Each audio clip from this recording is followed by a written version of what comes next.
RCB, जब भी एक ऐसे फ्रेंचाइज की बात होगी जिनके पास पैसे हैं, एसेट्स है, लेकिन दिमाग की कमी है, तो आरसीबी का नाम इस लिस्ट में सबसे ऊपर आएगा। आरसीबी के फैंस पागल हो चुके हैं आरसीबी की स्ट्रेटेजीज को देखकर। आरसीबी का क्या दिमाग है, क्या ब्रेन है, उनकी पूरी मैनेजमेंट, उनका कैप्टन, ये समझ के बाहर है।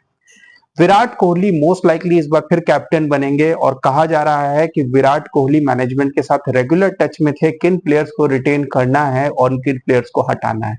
और यहीं पर आरसीबी हार गई क्योंकि Virat Kohli has been proven as a failed टी20 captain. Virat Kohli is a failed टी20 लीडर, इस बात पे कोई डाउट नहीं है। विराट कोहली की कैप्टनसी की अगर तारीफ बनती है तो वो सिर्फ और सिर्फ टेस्ट क्रिकेट में बनती है। टी20 में अगर विराट कोहली से आइडिया लेकर कोई फ्रेंचाइज अपना टीम बना रही है तो वो वही गलती दोहरा रही है जो वो पिछले 16 सालों से करती आ रही है। विराट कोहली ने कोई भी कंट्रीब्यूशन नहीं किया है आरसीबी को आगे बढ़ाने में। विराट कोहली के अपने जो पर्सनल दिमाग है वो वही इस्तेमाल करते हैं, वो अपना वायदा देखते हैं, टीम को उन्होंने क्या बनाया है ये हम सब देख चुके हैं। और इस बार फिर आरसीबी ने ब्लंडर पे ब्लंडर किए हैं। आरटीएम से बचाए थे और विल जैक्स का स्टैचर दिन ब दिन बढ़ रहा है, तो विल जैक्स को क्यों नहीं रिटेन किया गया ये समझ के बाहर है। विल जैक्स को जब आरसीबी ने रिलीज किया तो ऐसा लगा कि शायद आरटीएम कार्ड के थ्रू उन्हें शायद थोड़े कम अमाउंट में खरीदे, या फिर विल जैक्स को तो रिटेन करना भी बनता था। ऑफ कोर्स रजत पाटीदार और यश दयाल के ऊपर तो डेफिनेटली बनता था, जिनको इन लोगों ने 11-11 करोड़ दिए।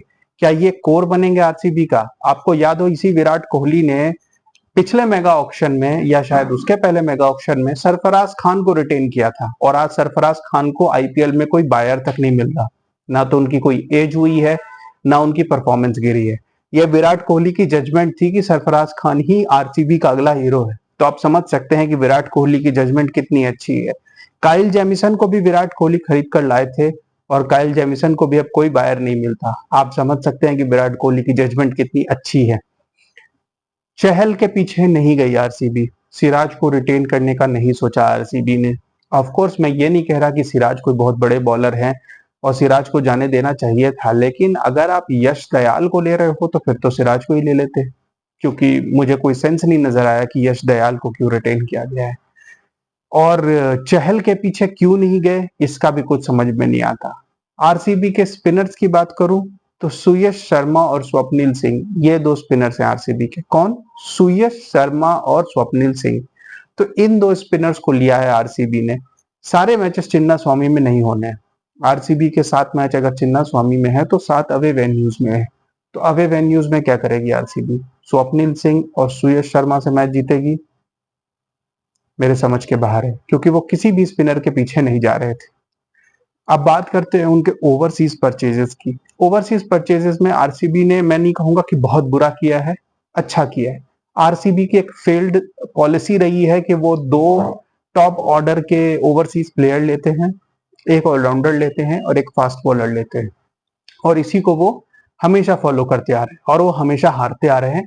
लेकिन उनको लगता है कि ये पॉलिसी सही है। चलो, let's go with it. Phil Salt वो प्लेयर हैं जो विराट कोहली के साथ ओपनिंग करेंगे, और ये फॉलो अप है। जैसे पहले गेल और कोहली ओपनिंग करते थे, फिर गेल के बाद फैफ डुप्लेसी आए, और अब फैफ डुप्लेसी के बाद फिल सॉल्ट। फिल सॉल्ट और विराट कोहली ओपनिंग करेंगे। 11 करोड़ में रजत पाटीदार को अगर रिटेन किया गया तो आई एक्सपेक्ट कि रजत पाटीदार को सारे मैचेस नंबर 3 पे खिलाए जाएंगे। देवदत्त पडिक्कल को परचेज किया आरसीबी ने एंड में, एंड मेरे ख्याल से वो मोस्टली बैकअप ही होंगे, क्योंकि देवदत्त पडिक्कल की जगह फिलहाल तो मुझे प्लेइंग 11 में नहीं दिखती, क्योंकि देवदत्त पडिक्कल मिडिल ऑर्डर या लोअर मिडिल ऑर्डर में तो खेल नहीं सकते। वो भी एक एंकर प्लेयर हैं जैसे विराट कोहली हैं, तो फिर देवदत्त पडिक्कल तो बेंच पे ही होंगे।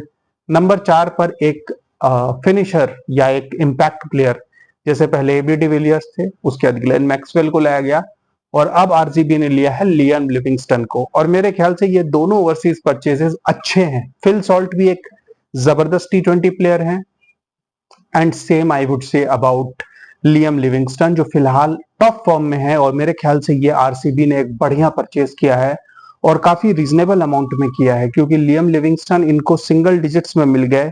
If I have to be specific, 8.75 crore, which is I would say it's a deal.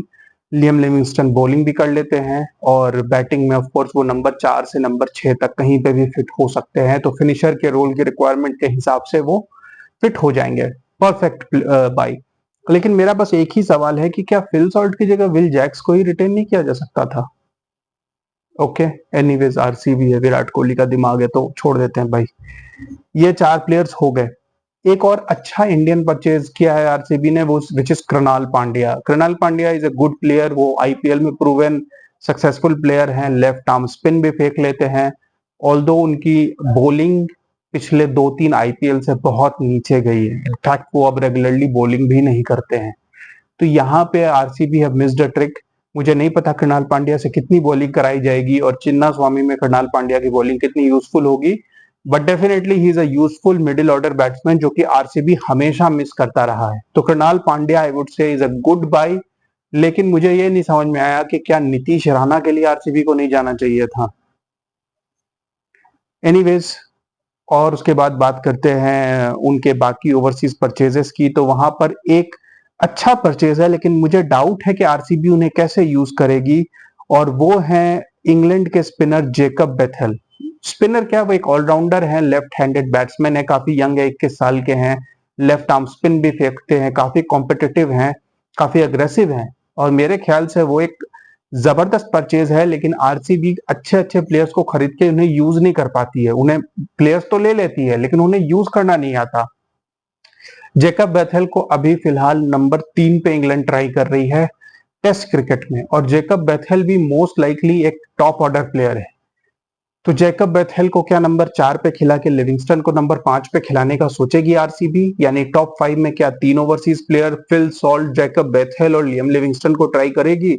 क्योंकि बेथेल, लिविंगस्टन और कुणाल पांड्या तीनों स्पिनिंग ऑप्शन भी प्रोवाइड करते हैं टॉप 5 में बैटिंग के, आई वुड से टॉप 6 में बैटिंग के साथ साथ। तो वैसे में आपके टॉप 6 में 3 बॉलर भी हो जाते हैं, क्योंकि पहले 3 पे तो आपके फिल सॉल्ट, विराट कोहली और रजत पाटीदार है।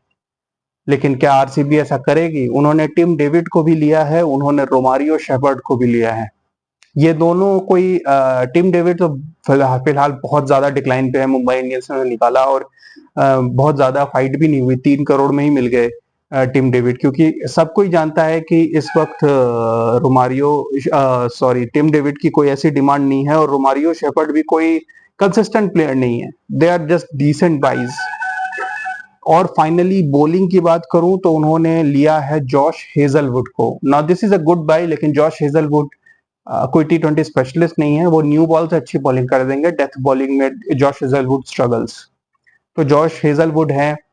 भुवनेश्वर कुमार को लेकर आरसीबी ने सोचा कि हमने तीर मारा है, लेकिन भुवनेश्वर कुमार तो is in the last couple of years of his career, वो तो ऑलरेडी इंडियन टीम से कई सालों से बाहर है, और पिछले 2-3 साल से उनकी उनकी जो पीक ईयर्स थी टिल 2020-21 तक थी, आई वुड से 2015 से।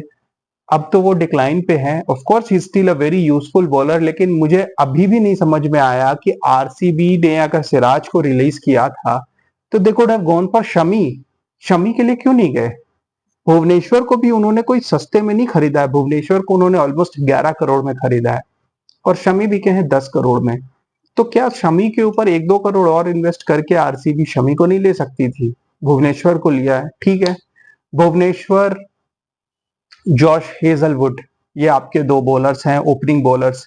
और एक जो अच्छा इंडियन बाई उन्होंने किया है वो है रसिकदार। रसिकदार को मैंने अभी इंडिया ए और पाकिस्तान के साथ जो ये इमर्जिंग एशिया कप था उसमें बॉलिंग करते देखा था, and his death bowling was really good. 6 crore में बिके हैं वो, and I think he deserves it, क्योंकि जिस तरीके की डेथ बॉलिंग वो कर रहे थे स्पेशली पाकिस्तान के खिलाफ, क्योंकि पाकिस्तान ने भी एक बड़ा टोटल बनाया था और रशिकदार वहां काफी इंटेलिजेंट बॉलिंग कर रहे थे। तो ये एक आई would say is a good purchase, लेकिन ओवरऑल आई वुड से कि आरसीबी ने ये कोर टीम बनानी थी, ये एक मेगा ऑप्शन था, यहाँ पर आपको फ्यूचर के हिसाब से एक लंबी टीम बनानी थी। मेरे ख्याल से 1-2 यंग फास्ट बॉलर्स को लेना मिस कर गई है आरसीबी।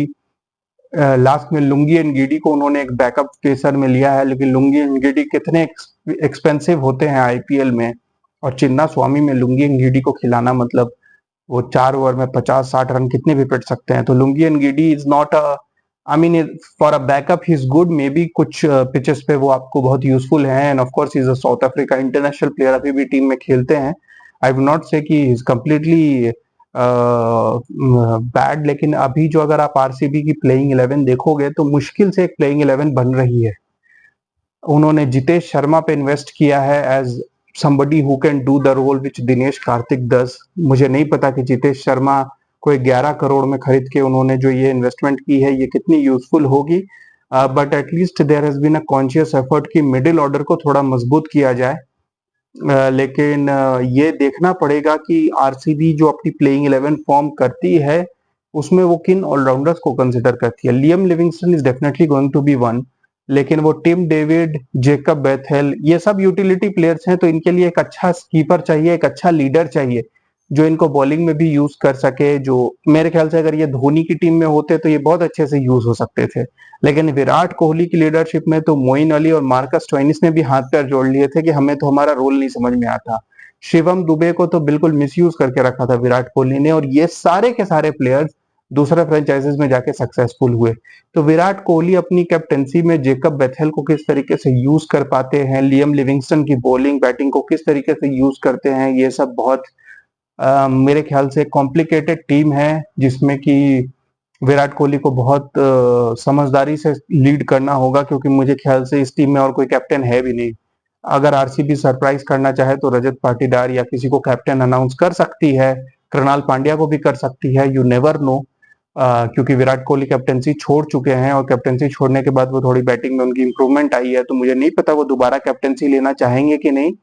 मगर जो भी लीडर हो यहाँ पर एक इंटेलिजेंट माइंड की जरूरत है। मेरे ख्याल से कृणाल पांड्या को कैप्टन बनाना कोई गलत मूव नहीं होगा आरसीबी के लिए, क्योंकि वो फिर भी एक इंटेलिजेंट माइंड है। बड़ौदा की कैप्टनसी भी वो कर चुके हैं, और कृणाल पांड्या शायद आप कह सकते हो कि इन ऑलराउंडर्स को बेटर यूज कर पाएंगे rather than Virat Kohli. Keep watching guys, thank you.